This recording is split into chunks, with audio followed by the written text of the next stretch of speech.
Welcome to the Mystic Access Podcast, where the magic is in learning.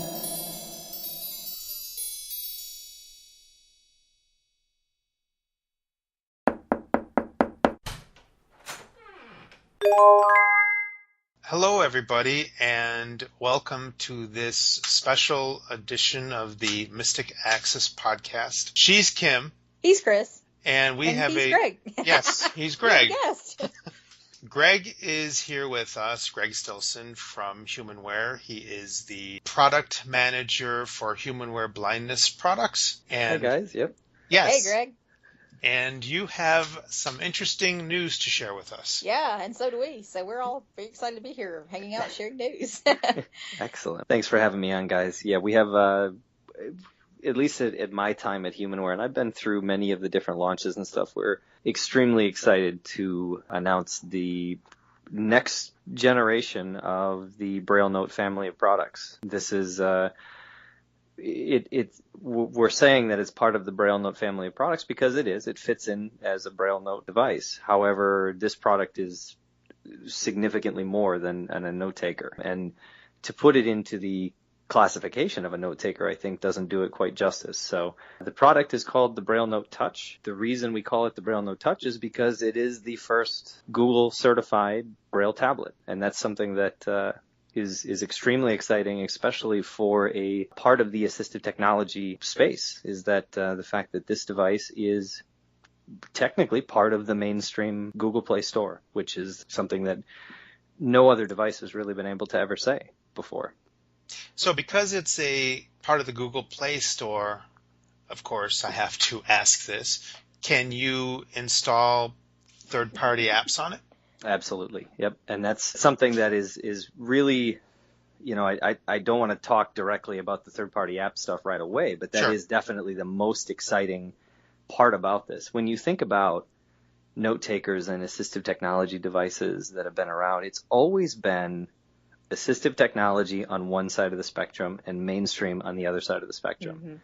And thanks to a ton of help and support by Google, the folks at Google and Google Accessibility, this is really the first product that's going to be able to merge the techniques that people use in assistive technology devices to keep things efficient and to make sure that you're doing things as efficiently as possible, and then the power and openness of a mainstream tablet, which allows you to download pretty much any application you want, whether it's, you know, Google Drive, Google Docs, Skype, any of those apps that are accessible, you're able to use on this device. But going back to the productivity of the note taker, we still have the familiarity of the key list, key plan, keyword. Is that correct? Exactly. Your friendly Keysoft apps are not going anywhere, and Keysoft itself is, of course, on the BrailleNote. The Keysoft, for those of you who aren't familiar with what Keysoft is, Keysoft, I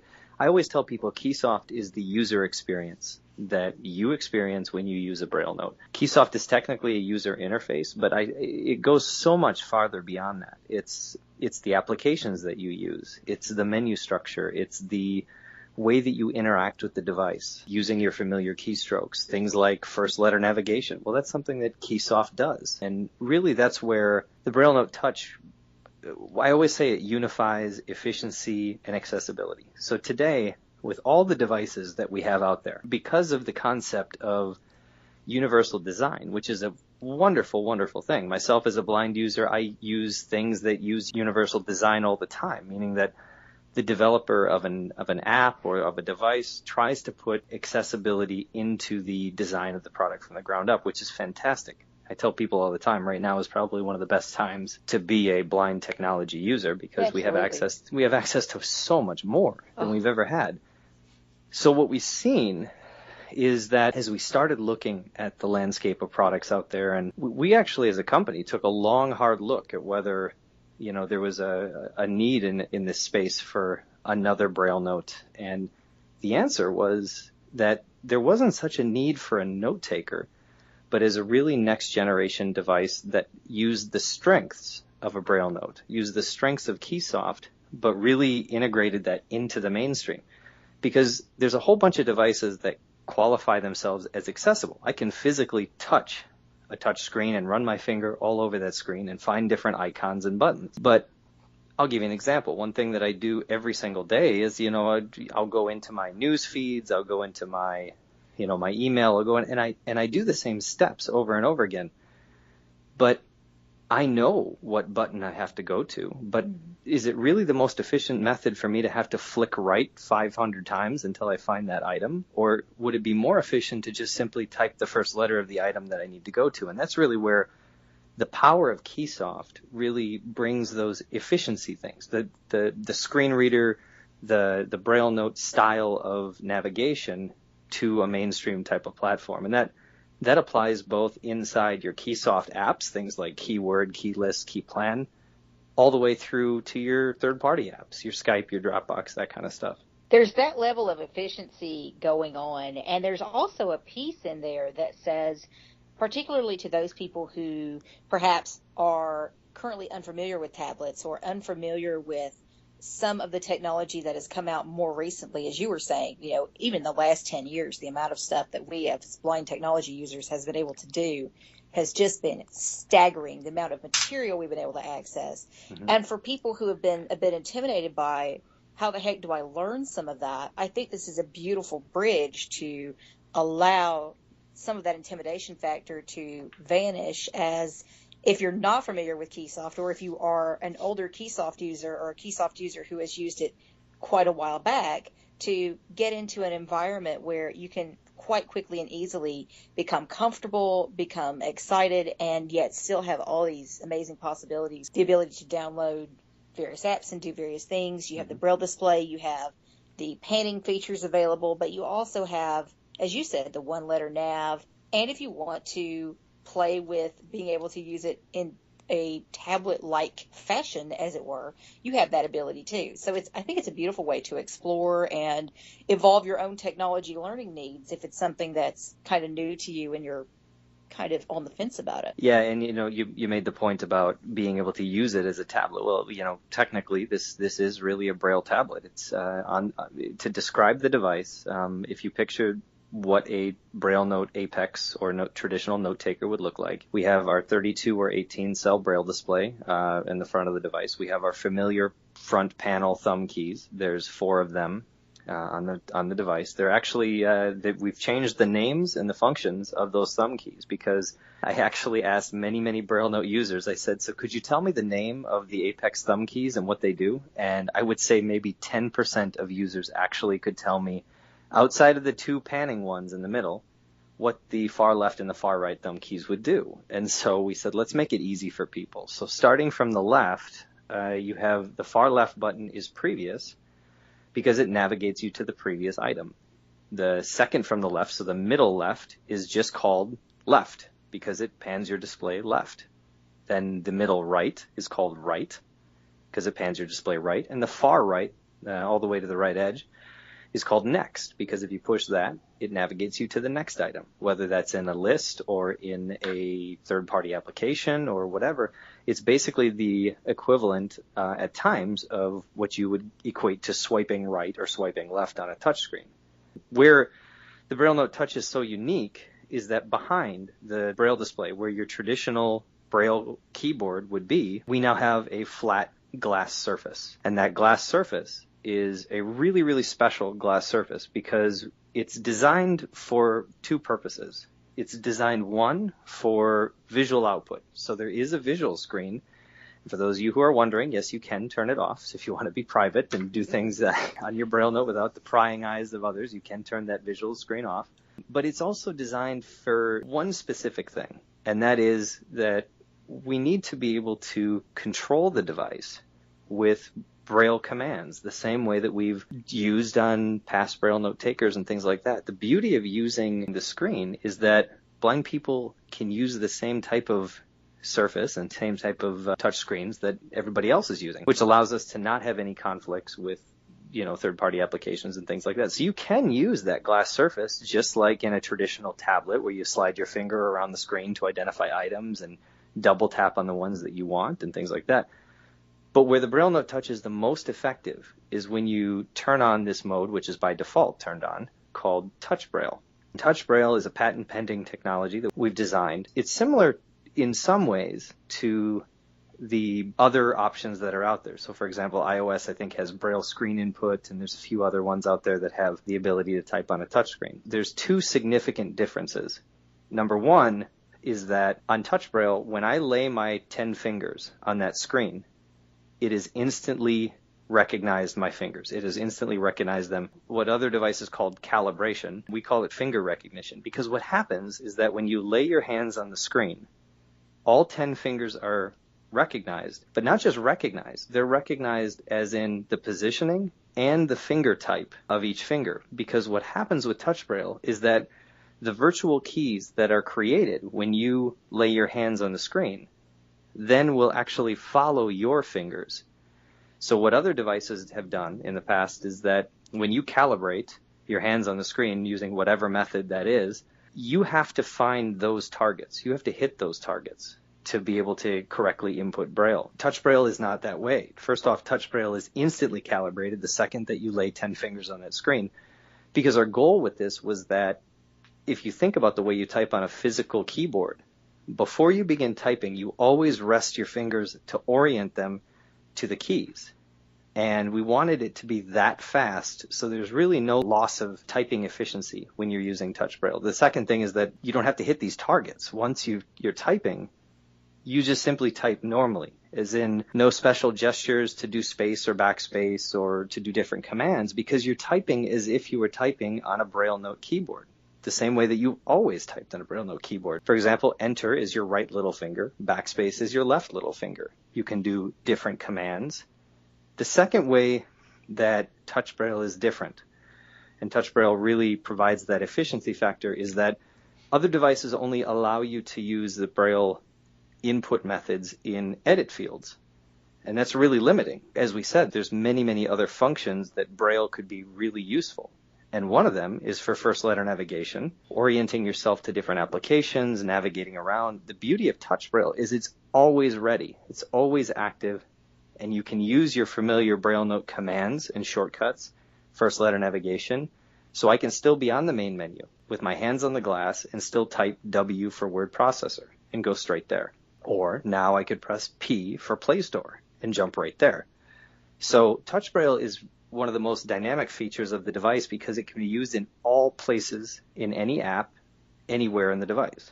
Touch Braille is something that we're extremely excited about. I think as a blind user myself, who has been the blind kid who's used, Perkins Braillers and obnoxiously loud devices in school and in workplaces and things like that.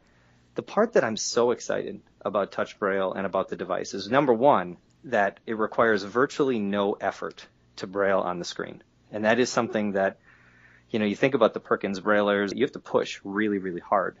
And people have trained themselves to type with their wrists way up in the air and hammering down on these devices. I've seen horror stories of people banging away on Braille keyboards and the keys, basically not standing up to the task. And so Touch Braille allows you to basically type with hardly any effort at all. And the second part that I think is the most exciting is that it's 100% silent. When you type on a screen, it's like a sighted person writing with a pencil and paper.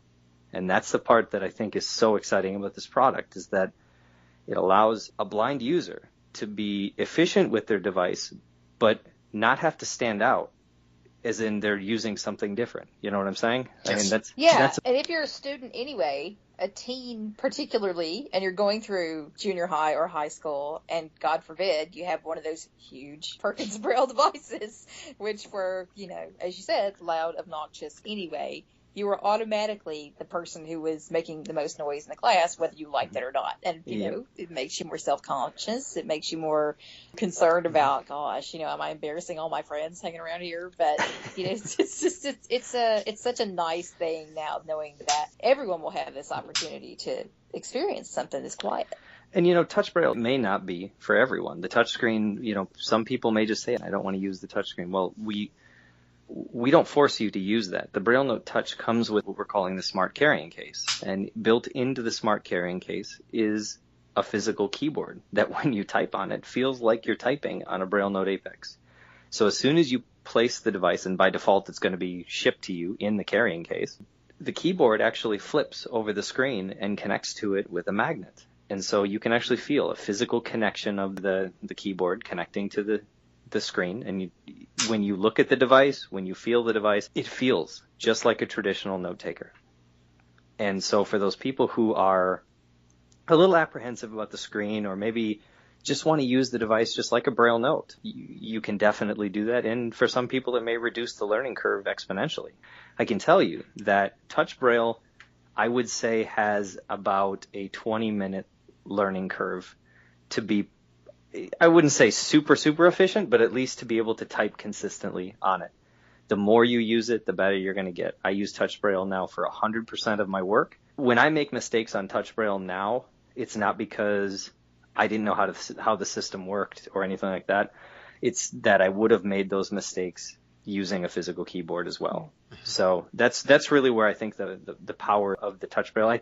I think your social aspect of that, Kim, is really powerful as well, in that this device, because it has a screen on it, for the first time, blind students, professionals, their sighted peers are able to actually join in with them on what they're doing. They don't have to, I remember being the blind student who was using the note taker in the classroom or the Braille device, and nobody had a clue what I was doing, which sometimes I really liked. I mean, that was always fun. Exactly. At the same time, but you also had, you sort of felt like an outcast at some points, that, well, I'm not able to participate, or they can't participate in what I'm doing. What really excites me is that I can jump on YouTube. I can go into the Play Store, I can grab YouTube, and I can open up a YouTube video. And if I was a student, I could be, with my friends watching a YouTube video on my BrailleNote Touch. And I could get to it by simply pressing Y for YouTube, pressing enter, typing in Braille a search criteria, and pulling up the YouTube video, just like that. And then turn on your visual display, and you're off and running. And exactly. Yep. Lean down and enjoy the thing. Or Beautiful thing. Or if you need help with something from somebody, there are ways. It's my understanding that you can kind of interact with the sighted peer, and they can say, "Oh, well, the button you're looking for is here," and put their finger on the button, and you can hear and read it in Braille.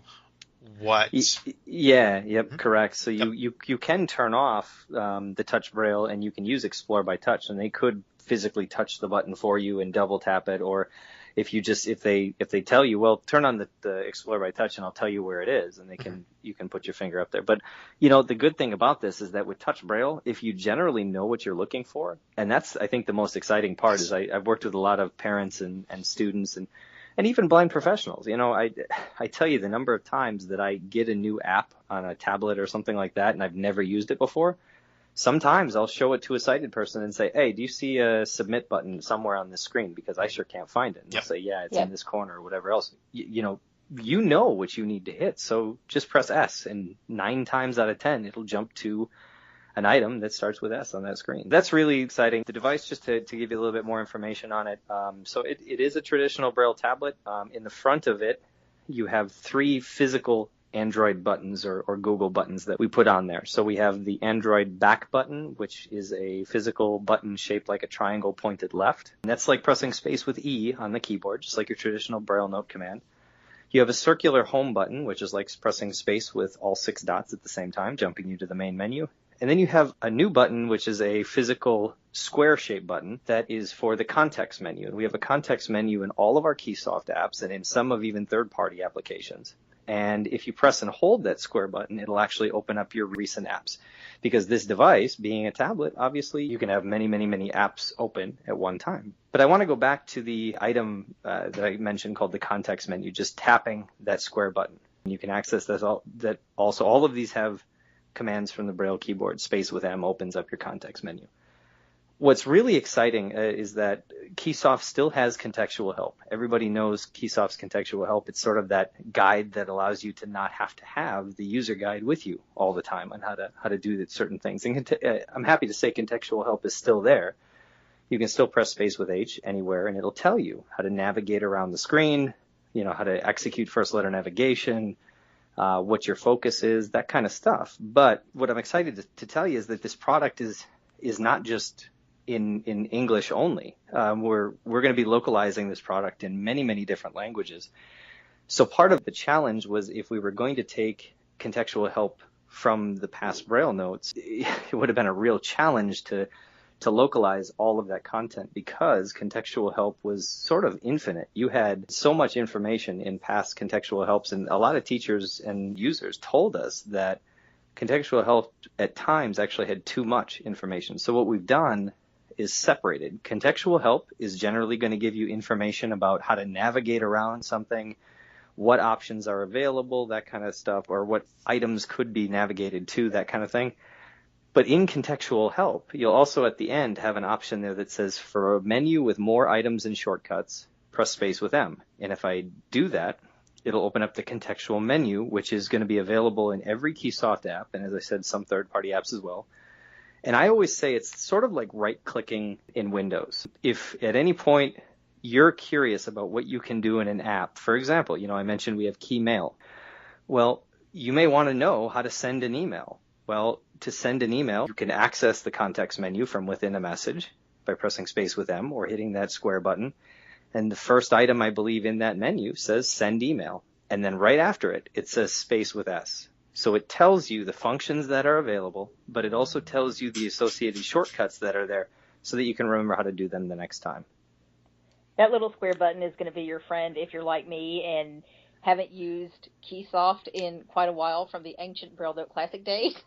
So that's been a really fun experience to just have that, call it training wheels or just that reminder, to be able at any time to be able to press, space M or context and find out what's in there. I think it's a great little tool. That's going to be your crutch. It's one of those things. Yes. It's, as people said with contextual help, it's going to be the piece that I don't need to have a cheat sheet because built into the system is the cheat sheet. If you need to know how to copy a file or paste a file, it's going to be right in the context menu of the file manager. So I just want to run down the rest of the hardware. So along the left side of the device, you have your traditional tablet volume up and volume down buttons going from front to back. So volume down, volume up. Right behind them is a button that has a sort of an indentation in it. That's your lock-on-lock button. Many of you have those on your smartphones and things like that. And then there's an LED light that indicates whether the device is off, in standby, or turned on. And then behind that is the micro USB connection that's used for both charging or for data transfer. If I move around to the back of the device, still with it in front of me, like I'm going to be using it, far left side is a USB host port, so you can plug in like a USB thumb drive and copy files and things like that from it. Next to that is an SD high capacity slot, so SDHC, and to the right of that is a new port, an HDMI port. So you can actually connect this, and I have done so, to an 85-inch television and show everybody the video that you're watching or whatever else. With HDMI being more of the standard now for video, we're excited to say that the Touch has an HDMI port for those who are site dependent. So, is the SD card slot a full SD card slot or a micro? No, it's a full SD card slot. Nice. I have enough trouble when I drop those bigger ones. I know. Switch to a micro. There's a small port on the back that some of you may wonder what it is. There's a little port that is actually used for the physical keyboard. When you pop the Touch into its smart carrying case, the keyboard actually is hardwired into the Touch. Now, when I say hardwired, I don't mean it actually plugs in, but we're using a technology that basically transfers energy via touching contacts. And so when you put the Touch into the carrying case, there's a small little contact from the keyboard that makes contact with the Touch and is super secure there. So you'll feel the Touch lock into place in the carrying case. And we looked at a bunch of different technologies that were out there related to how we wanted the keyboard to communicate with the Touch. And it kept coming down to people needed stability. I have many keyboards that I pair with tablets. I have Braille displays that I pair with tablets and things like that. And every single one of us who's probably used this type of technology has had that dreaded time where the keyboard doesn't connect to the tablet. And you need to get something done. And these devices being obviously so used for educational purposes, Braille literacy introduction, all that kind of stuff, in a classroom, and in my case, in a meeting environment, when I need to get stuff written down, I can't be messing around with a Bluetooth or a wireless connection to a keyboard. It has to be 100% solid. And so we made the decision that that users needed something 100% stable, so that when you had that keyboard ready to go, and if you wanted to braille on that keyboard, you could with no questions asked. So that's the keyboard port. If I just move to the right edge, we have the microphone jack, the headphone jack, and then we have an action button. And the action button is used for many different things in many different apps. For example, in the Victor Reader app, which I'm excited to say is on the BrailleNote Touch, we have a Braille optimized Victor Reader app for book reading. That button on the side is actually a shortcut to do play and stop. So if I push it once, it plays. If I push it again, it stops. If I flip the device over on its face, there is an 8 megapixel camera on the back of the device with 2 LED lights to the left and right of it. And those LED lights are used for text optimization. So they can be used for the flash, just like a camera flash, and they can also be used for text optimization, because we all know that when doing OCR and things like that, OCR is extremely light dependent, and so we try to use those lights to make it as optimally lighted as possible for text recognition. The device does not come with an actual OCR app specific, but there's many out there. I know there's one called Google Goggles that is one that does text recognition. There's, of course, the KNFB Reader app, which is on Android. This is really where the power of being a Google Play device really is something that none of us have really ever seen. As the product manager, I can't tell you the number of times where I've heard the question start out, can the BrailleNote do X, Y, and Z? And for the first time, you as the user have the power to go give the functionality to your device, depending on whatever accessible app you want to download. And that's really cool. Also on the back, there's a battery with 2 battery locks to ensure that it stays secure, and that battery should give you 8 to 10 hours of battery life. So I think and because you said it was locked, that tells me it's user replaceable. It is, absolutely. Perfect. Yep. That's really the hardware of the BrailleNote Touch. What I can do is, if it's all right with you guys, I'll probably go through the main menu just to give you an example of kind of the different apps that we have. Sure. And what's available at this point. So let me turn my volume up, and we'll see if.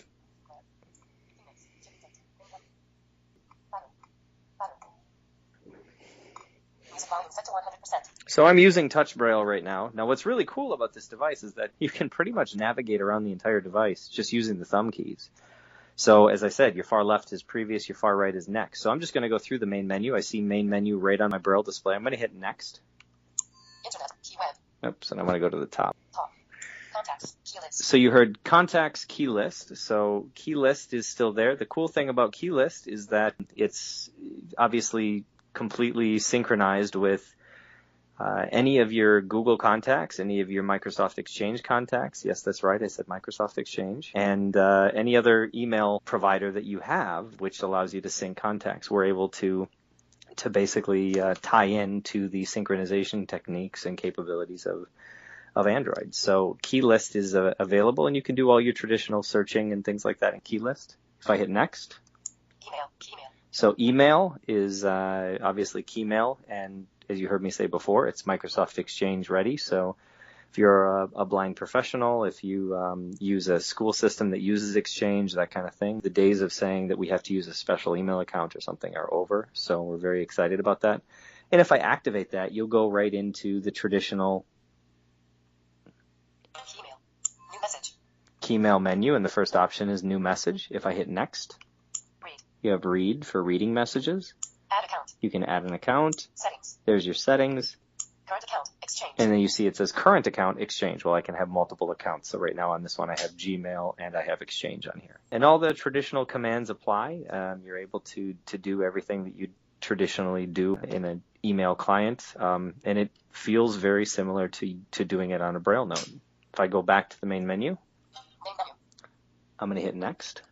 Contacts, key list, email, internet, key web. Internet is a really exciting one I'm happy to talk about. KeyWeb is a layer that we built on top of the Firefox internet browser. So Firefox is really our backbone of internet usage, but you'd never note it because you're going to be interacting with the layer of Keysoft on top of that. So when I press enter, for example, I can go into KeyWeb. And when I go into KeyWeb, at that point, and what's really cool about KeyWeb is that you have this sort of home screen with all your recently used pages and things like that. So Google is exactly where I landed on because that was the number one page that I go to. So I can activate that. Loading. It's better in the app promo Google. And now I'm on the Google page. Page loaded. Now what? Double tap to enter text. Computer braille is required. Okay. Now what some of you may have heard is you may have heard a rising tone. And that rising tone tells me that I'm in edit mode.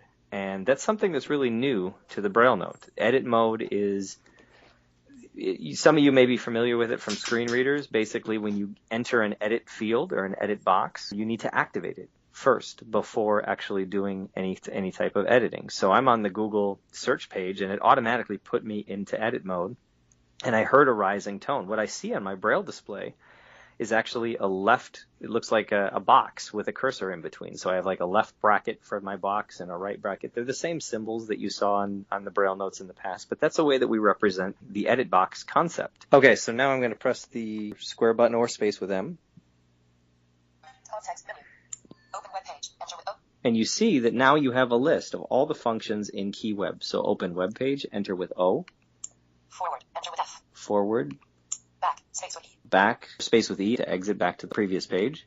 Home. Enter with H. You can go to your home page with enter with H. There's a ton of commands out here, but the one that you typically would use to jump to a web page Web. is Search edit box. enter with O. Double tap to enter text.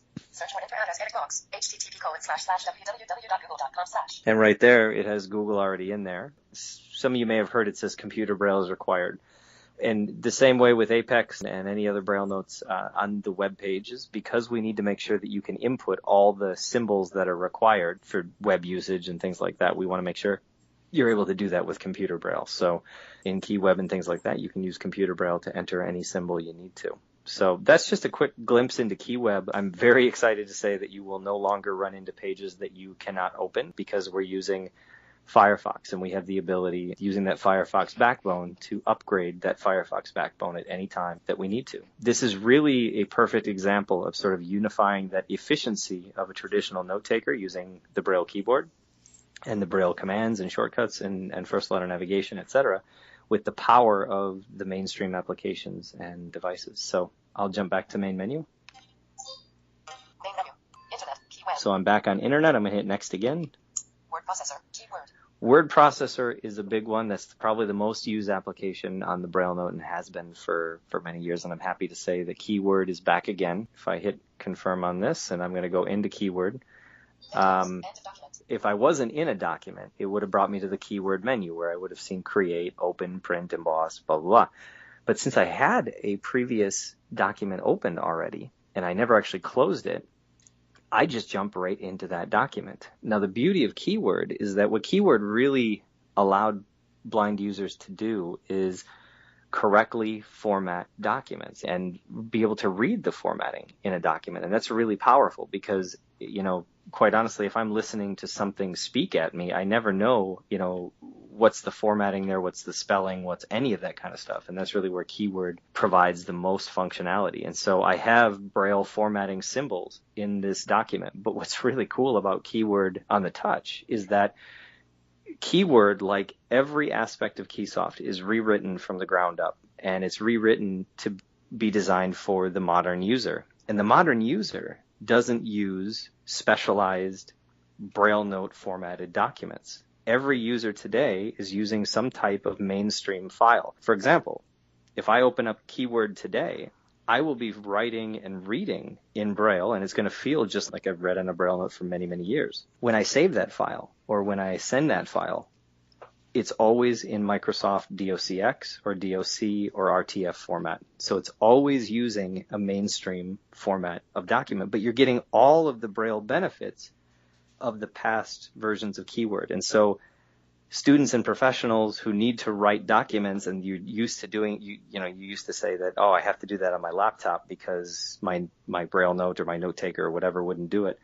This device is designed for the professional user or for somebody writing professional looking documents. And so I was that blind student, in school who the teacher said, oh, he's blind, he doesn't have to format his document, just make sure the content's there. Well, that's going to be really difficult to find a job if you're not able to format and make professional looking documents. So I want to make sure that this device is something that's going to really push blind students and professionals to be able to do everything they need to do. And so I think each one of us, the three of us in this conversation, have been that person where it's like, okay, whatever. They don't have to do, like you said, the formatting and stuff. So.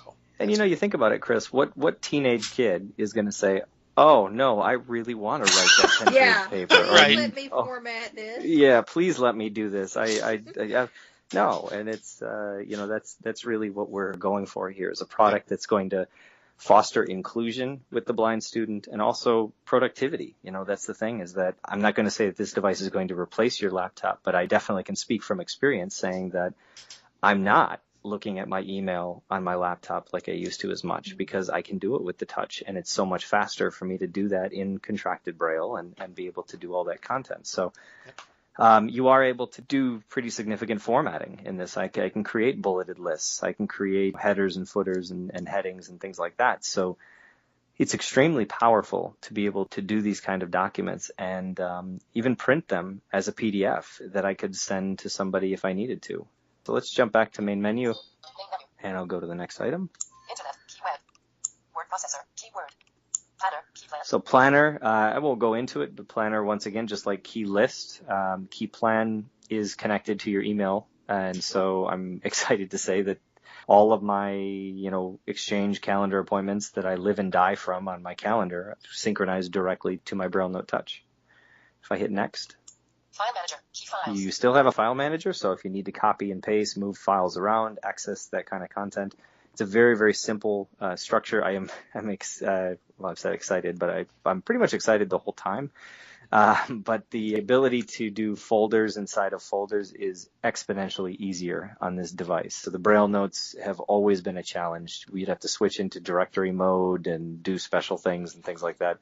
This one tells you when a folder's a folder and when you can go inside of a folder to place things. So it's very straightforward. If I next. Calculator, key calc. We have a scientific calculator on this device, so you are able to do many of the scientific calculator functions that you've been used to. I'll hit next again. Remember the days when scientific calculators were like $500 all on their own? Well, that's in your Braille notes.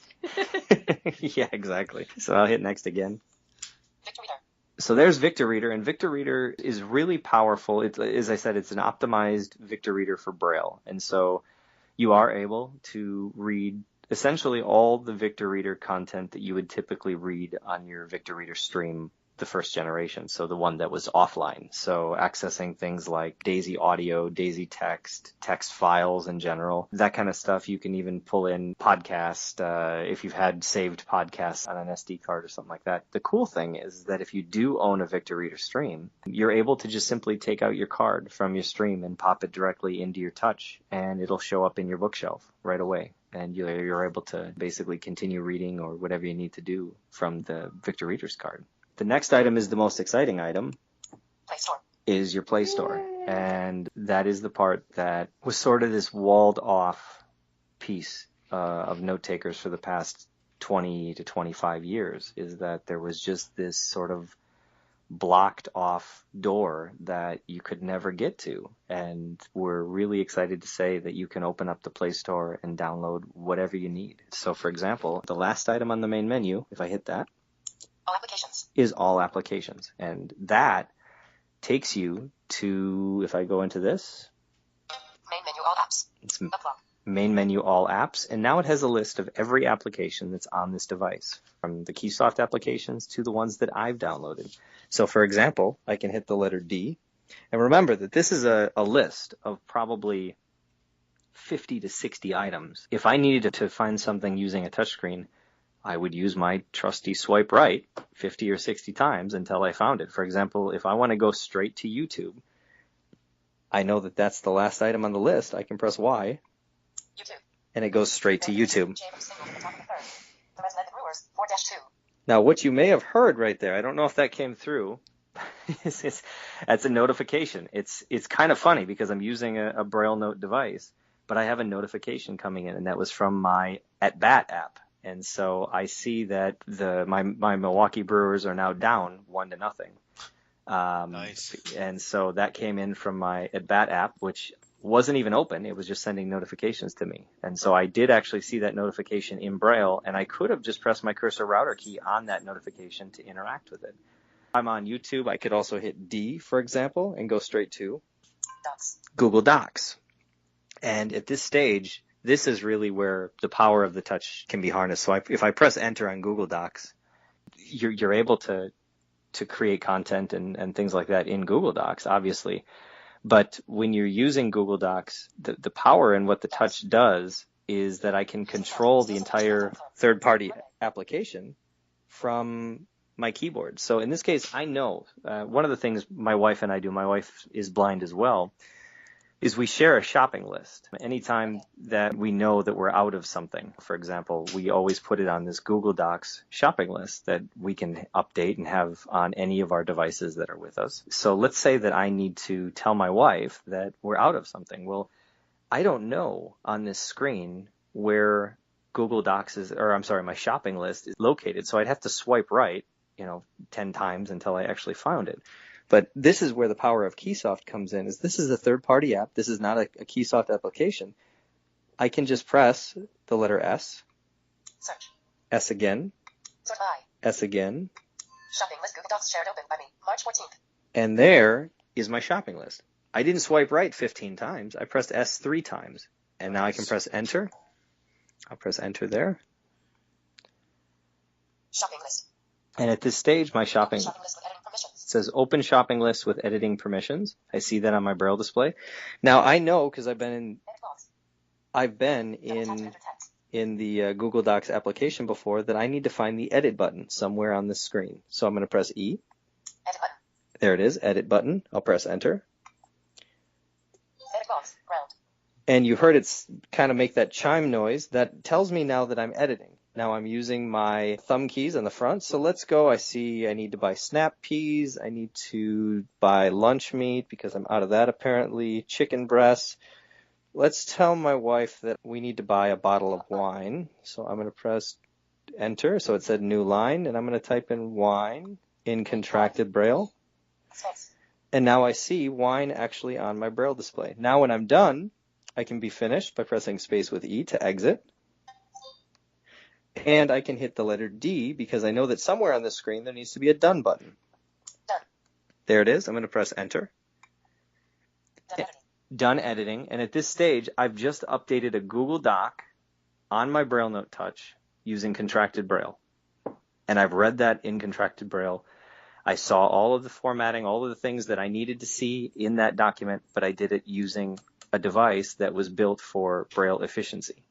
So that right there to me is really one of the most exciting parts of this device, is that I'm able to use an application that's built for collaboration with sighted peers, sighted colleagues, but I'm able to do it in a Braille format that is familiar and more efficient for me. It's efficient. It's fast. The collaboration is there. I'm amazed how quickly things can be done. I mean, 2 or 3 keystrokes and you're off and away. It's great Yeah, with anything. Your typical BrailleNote commands are there. So I'm on my lock screen right now, but let's say I want to check my time. I can press enter with T. 3:57 p.m. I can press enter with D. March 18th, 2016. And there's a new one. If I press enter with N, Travis Illinois. Basket by wrap. Jammers singles in the top. so now I got a whole list of notifications that I have here that I can go through, and it says notification shade, and I can go through and I can look at all of my notifications. I can press C and clear them Clear all notifications. with one letter, and now they're all gone. So Friday, March 18th. that's really where I would have had to swipe through many times until I found the clear button to get rid of all those notifications. In this case, I can just press C on the touchscreen. Everything that I just did was all on the touchscreen. I didn't touch that physical keyboard once. This is an example that you are able to really practice, and I think, in my mind, that silent typing is incentive enough for a blind person to want to get good at this. So Absolutely. Yeah, we couldn't hear you type. Yeah, the only thing we could hear was the the various notification sounds and things. But in terms of the Mm-hmm. typing, we wouldn't have known you were doing it had we not heard those. Yep. So that's really an exciting piece. And, I think the other piece is as I said, you have that visual screen. So being Yes. able to show that to a sighted colleague, sighted teacher, sighted friend, and be able to, continue collaboration with your device. I remember, there's been many times when I've had to use my BrailleNote and I have to go over to their laptop so that they can see what they're doing rather than, using my device. And so a sighted colleague or friend or classmate is able to actually look at this device and see exactly what you're doing. If you say, what do you think of the changes I made to this paragraph? They can look over and actually see what you did. This is an amazing device. It has a lot to offer. I mean, there's so much innovation built into it. As of the time that this podcast is released to the world, launched on the world, it will be launched at Stilson. So more people will be finding out about it. When are you guys planning on shipping the device? So we are saying that we're going to be shipping it in May. Now, if we obviously have it earlier, we will absolutely get it out. We will be taking pre-orders for anybody who wants to get on the list, but we will be shipping the device in May. And as I said, it will be coming in two forms. You'll have a BrailleNote Touch 18 and a BrailleNote Touch 32. They all come with the smart carrying case with the Braille keyboard as part of that case. Just wanted to mention one thing for our QT users. So QT is not something that we forgot about. The device is definitely optimized for touch Braille and things like that. We are offering, at least at launch, and we will be optimizing it even further in the next release, that you are able to plug in a USB keyboard or a Bluetooth keyboard of your choosing. So we don't want to limit. I know some people have very significant preferences on keyboards and things like that, whether they have wrist guards or things that'll prevent if you have carpal tunnel or anything like that. So we want to give you the choice of whatever keyboard you want to use. You can use those in editing situations. So if you type faster in a keyword document and you want to use your QWERTY keyboard, you absolutely can do that. At the time of release, there will be no navigation support, so there's not any special customized keyboard shortcuts for the QWERTY version, but there will be coming shortly. Last thing I guess I want to say that's a little different than what people have been used to with Braille Notes is we do have a wireless update feature that's available. Whenever we decide to release an update, you'll get a notification. You'll see an N in brackets is basically what it looks like to tell you that it's a notification. And you'll see that a system update's available. All you do is click on that notification and the update begins downloading. It's that simple. As I said, this is a BrailleNote device that's modern and designed for the modern user. I think people expect that type of update experience. Absolutely. It just makes it so much more convenient. Yep. So gone are the days of having to configure SD cards. I'm sure Chris remembers in the old Empower, making sure that we configure it for 512 or less megabyte SD card. And try finding one. Yeah, exactly. So nope, just you will be able to download the update file on a PC if you felt like you wanted to do it faster and put it on a thumb drive or an SD card. You could do that, but it's so simple to do it directly on the device. So some of you may be wondering, why the heck is Greg on the Mystic Access podcast and doing this anyway? What's the deal here? Well, I just thought you guys really wanted to talk to me. That's well, we do. Yes, we did. Greg's a perfectly nice guy, and we wanted to have a nice conversation. But there's even more to the story than that, which is very exciting for us because the audio tutorial that will come in addition to the user guide that you can read on your device, there is going to be an audio tutorial available. And we are very pleased that we are being responsible for that piece of things. So I am hard at work, working my fingers and my computer and my gold wave to the bone, getting that recorded as we speak. And by the time you guys hear this, there will be a nice little sample that Greg will be sharing around during CSUN and that we'll be sharing with you guys too. So it's a real treat for us.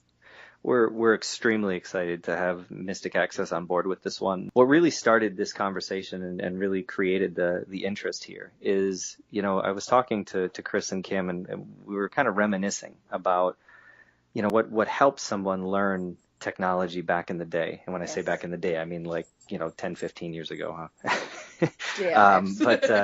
But one of the things that we all remembered was, on those Braille and Speaks and the original BrailleNote Classic and things like that, it always came with a cassette tape in that case, several cassette tapes that were in the box. And I distinctly remember my teacher handing me a cassette tape and saying, okay, listen to the chapter on the editor, I think it was called in the Braille speak. I don't remember now, but, you listen to this chapter and we'll go over it tomorrow. And I remember that as a student back then, I would listen to that chapter and then I would sneak ahead and I'd start to read the next chapter and the next chapter and the next chapter. And before I knew it, I came back and I had already known and learned the functionality of the device without ever having to really spend much time memorizing commands and things like that, because it was sort of this active learning process. Well, we're excited to say that with every BrailleNote Touch, the default book in the Victor Reader application will be the introductory tutorial that Mystic Access will be preparing. And that's really, really powerful, because with one device, you're able to not only use it, but learn it. And I think that that's something that the assistive technology and technology industry in itself has kind of gotten away from. That's part of why the BrailleNote has been so successful over the years, is the number of support tools, the contextual help, all that kind of stuff. But I think we could even take it further, and that's really where the tutorial idea came. And so we're extremely excited to have Mystic Access on board with this. Can't wait to see what your many, many hours of work are going to produce. But Yeah. But I just told Kim, I said, let's try to keep it under 10 hours if we can do it. We can do it, I think. I'm going to cross my fingers and toes, and we're going to do it. I might need a support group after that, though. But we can do it. I'll send you that bottle of wine that my wife's going to pick up at the store. I might. I'm waiting for a text message from my wife that says, I thought we got wine the last week. You're going to need some more after your few weeks, sir. No. This is extremely, extremely exciting stuff. I mentioned earlier the support of Google. Google has been extremely supportive, and they I don't want to say it in the negative perspective, but they've sort of gotten a bad rap over the past couple of years with regard to accessibility. And I just want to mention that it's Google's accessibility APIs, and APIs are basically the hooks that allow companies like Humanware and app developers and things like that to do what they need to do for accessibility purposes. And what I want to mention is that it's Google's accessibility APIs that we're using to build Keysoft off of. And I think this is a perfect example of how Google's accessibility infrastructure has really enabled a company like Humanware to build a device that is this efficient and this functional for somebody who's visually impaired. And the really powerful part of that is that, if you download an app from the Play Store that's regarded as accessible, we're based on the same requirements that TalkBack or any other screen reader on Android are based off of. So the thing is that it's not like we're going off and doing our own thing. We're using the tools that Google have provided us to build this accessibility service called Keysoft. Keysoft really is what manages the speech, braille, control, everything. Like I said, it's the user experience, but it's based off those accessibility APIs from Google. And I think that really shows the effort that Google has made to try to create a really solid accessibility infrastructure when used, in an assistive technology manner. Speaking of speech, what speech will be included on the device? Chris, I lost a bet to myself. I figured that was going to be the first question you'd ask. So Chris wants to know about speech. I know Chris. The default speech engine on the device is Acapella. I don't think it's any secret that Humanware works very closely with Acapella on many of our devices. But if there's one thing that I've learned in being in this industry for 15 years or so, is that every single blind person on the planet has a different preference in speech engine. So we don't restrict you to only using Acapella. If you want to use some other speech engine that's on the Play Store, all you need to do is go download it and select it, and you're ready to go. So I have people on the beta testing team and things like that who are using Eloquence. I have other people who are using, various other text-to-speech engines as well. So I'm very excited to say that that's an option, because I know that certain people are turned off by certain sounds of TTS. So we want to make sure that anybody who wants to use this device is not turned off by something like that. And the reason too that I asked is I wanted to make sure that people maybe couldn't understand the speech when you were playing it, maybe just because you're playing it through the speakers themselves. So I just wanted to make sure that it was clear for everybody. Or somebody who's, less familiar with acapella. Exactly. Like, Yep. Who was that pleasant female voice? That's acapella Heather. Yeah, so that's something we're really happy about. And anytime you need to use TTS, you can use the TTS engine of your choice. Yes, and sometimes people can do what I often find myself doing, which is to turn TTS off, not use it at all. So I don't know the exact numbers, but I used to work on tech support for Humanware, and I could tell you that probably about 90% of the time I had to ask anybody who was using a BrailleNote, can you turn your speech on? Yeah. And half the time they couldn't remember how to do it because they never turned the speech on. I think this is a point that we wanted to make as well, is that, this device is a Braille first device. It's meant for the Braille user, for Braille efficiency. So everything that you do on this device can be done without speech. So, those who maybe have hearing impairments or things like that as well can use this device. Yes, that in addition to the haptic feedback, we were talking about deafblind users who might find that really useful in terms of that. Yeah, it's really exciting too, because just something like Google Hangouts, for example, there's so many different ways to communicate with this device, either Skype, Google Hangouts. I use Google Hangouts quite a bit, using a Wi-Fi connection at any point. If you have a smartphone that allows you to connect via a hotspot, you can pretty much use this device anywhere you need to communicate with anybody that you need to. It's extremely powerful in that you can use Braille to read and write any kind of messages you need. So we just wanted to take this time and thank you, Greg and Humanware, for coming on the podcast and talking about this wonderful device. Well, thanks for having me. It's a really exciting time, I think, both for Humanware, but in general for the assistive technology industry. This is a time that we've never really seen in the past, where assistive technology efficiency meets the power and openness of the mainstream. And I think that that's something that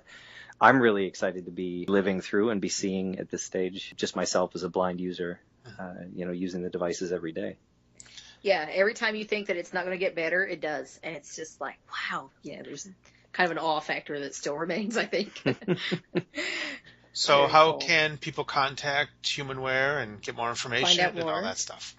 So, of course, you can contact Humanware at 800-722-3393 and visit our website at www.humanware.com. There will be support resource. Well, probably not support resources yet because the product hasn't started shipping, but there will be a lot of information out there. We'll have video, and eventually, hopefully, we'll have this audio podcast on the website as well. So we will we'll get all the information that we can up on that page, so that people during this sort of window where we're not shipping units, we want to make sure you're well informed on what the device will do and that kind of stuff. So feel free to give us a call, check that out, shoot us an email at support@humanware.com or info@humanware.com, and we look forward to hearing from each and every one of you, and hopefully you'll get your hands on a BrailleNote Touch. Thank you, everybody, for listening. Have a good evening. Bye. Thanks, guys. Bye-bye.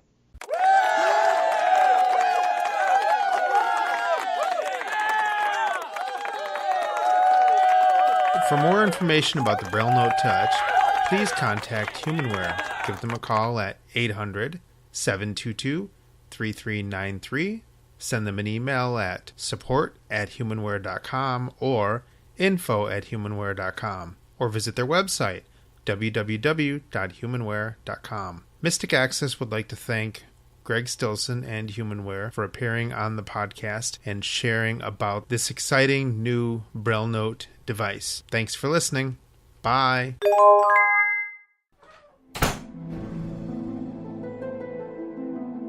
The preceding podcast is a presentation of Mystic Access, where the magic is in learning. To contact us, please visit www.mysticaccess.com. Call us 716-543-3323 and press 2 to reach our Mystic Access podcast comment line. Email us at show@mysticaccesspodcast.com and follow us on Twitter at twitter.com/mysticaccess.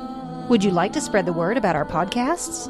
Please tell your friends and colleagues to visit us at www.mysticaccesspodcast.com. If you enjoy what you hear on our podcasts, feel free to leave us an iTunes rating and review. We certainly appreciate those. Also, you may feel free to use our podcasts in your own RSS feed. Just be sure that all of our contact information is left intact. Thanks for spreading the word, and thanks for listening. We hope that you have enjoyed this episode.